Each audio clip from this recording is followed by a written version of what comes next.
Hello student, इस समय हम प्रत्यावर्ती धारा पढ़ा रहे हैं। तो आप लोगों ने सवाल लगाया है और ये सवाल कुछ बच्चों को नहीं आया है, तो देखते हैं क्या सवाल है। क्वेश्चन है, बोर्ड एग्जाम में आया हुआ क्वेश्चन है, एक 50 वॉट और 100 वोल्ट का लैंप। तो हमने लैंप का स्ट्रक्चर बना लिया। 50 वॉट और 100 वोल्ट का लैंप है को 200 वोल्ट 50 हर्ट्ज के विद्युत मेल से जोड़ा गया है। तो इसका वोल्टेज सहन करने की क्षमता कितनी है? 100 वोल्ट। और 200 वोल्ट के विद्युत मेल से जोड़ा नहीं जा सकता, इसके साथ कुछ और भी लगा होगा। तो आगे पढ़ते हैं। जलाने के लिए उसके श्रेणी क्रम में, हमने कहा पहले ही इसके साथ कुछ और लगा होगा श्रेणी क्रम में, क्योंकि मेंस का वोल्ट है 200 वोल्ट और बल्ब को केवल चाहिए 100 वोल्ट। तो कह रहा श्रेणी क्रम में कितना संधारित्र की धारिता ज्ञात कीजिए, कितना धारिता का संधारित्र जोड़ा जाए। तो हमने मान लिया ये सी धारिता है और ये जोड़ा गया सी धारिता का। तो और ये जो मेंस है ये कितने वोल्टेज का है? 200 वोल्ट ये, और इसकी आवृत्ति कितनी है? यह बराबर 50 हर्ट्ज आवृत्ति। तो ये कौन सा सर्किट हो गया? आपका आरसी सर्किट हो गया, क्योंकि इसका प्रतिरोध आपको पता करेंगे तो ये कौन सा सर्किट बन जाएगा? आरसी परिपथ। तो P बराबर हमें पता है। अब हम सबसे पहले ये ज्ञात कर ले इसमें धारा कितनी आई होगी। तो फार्मूला आपको पता है, P बराबर VI। P है 50 और V है 100 और I, तो I बराबर कितना हो गया? 0.5 एम्पियर। तो ये जो धारा है ये तो पूरे में सेम ही होगी, यही धारा इसमें जाएगी 0.5 एम्पियर और वही धारा इसमें जाएगी। अब इतने का अगर हम प्रतिरोध ज्ञात कर ले तो हमारे लिए कुछ आसान हो जाए। तो प्रतिरोध कैसे निकालेंगे? हम सादा सब यही लगा दें, V बराबर IR।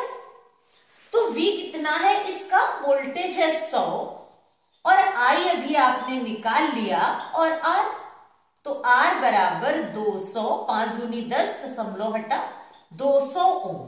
तो कुछ सॉर्ट आउट हुआ कि इसका प्रतिरोध आ गया इस लैंप का 200 ओम। कितना आ गया? 200 ओम।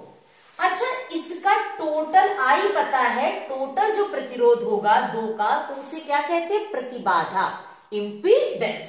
तो V बराबर अगर यहां लगा दे IZ, तो V कौन सा? टोटल वाला, और I कौन सा? टोटल 0.5, ये हो गया Z।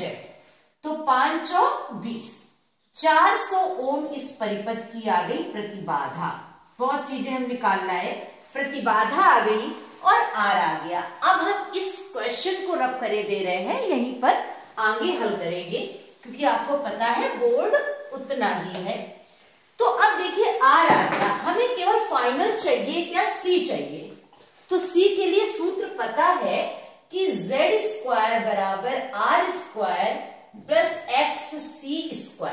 Z कितना है? 400 का स्क्वायर, तो 16 और 2 जीरो का 4 जीरो, और 200 का स्क्वायर, तो 2 का स्क्वायर 4, 2 जीरो का 4 जीरो, प्लस XC²। तो ये क्या आ जाएगा? 16 से 4 गए, कितने आ जाएंगे? 12, और आ गया 4 जीरो बराबर XC²। तो XC बराबर आ गया। अब केवल कैलकुलेशन बचा है। XC बराबर √12 अलग कर लो और 4 जीरो का 2 जीरो, तो 100 √12 या 4 3 12, 2 √3, जैसे लिखना चाहो आप। और XC बराबर होता क्या है? 1/2 पाई FC, यही तो होता है। XC बराबर 1/ω/c, और XC का मान कितना है? 100। √12 को तोड़ेंगे तो 4 3 12, 2 √3। अब केवल कैलकुलेशन बचा है। आप कैलकुलेशन खुद से भी कर सकते हैं, लेकिन हम थोड़ा बहुत बताए दे रहे हैं। तिरछा गुणा करेंगे तो 2 × पाई कितना है? 22/7 या 3.14, और F कितना है आपका? ये देखिए 50 हर्ट्ज, और C निकालना है इंटू 100 इंटू 2 √3 बराबर 1। वैसे भी माइक्रोफेरेड में आता है तो ऐसा तो आएगा ही। 50 दूनी 100 और ये 100, तो 10 की घात 4 हुए, उस तरफ ले जाओ तो हो गए -4, इधर कितना बच गया 3.14 c इंटू 2√3। अब c बराबर आ जाएगा, दशमलव ये हटा दो तो 2 जीरो, 100 गुणा 10 की घात -4 बटे 314 इंटू 2√3 की वैल्यू चाहो तो लिख लो 1.732।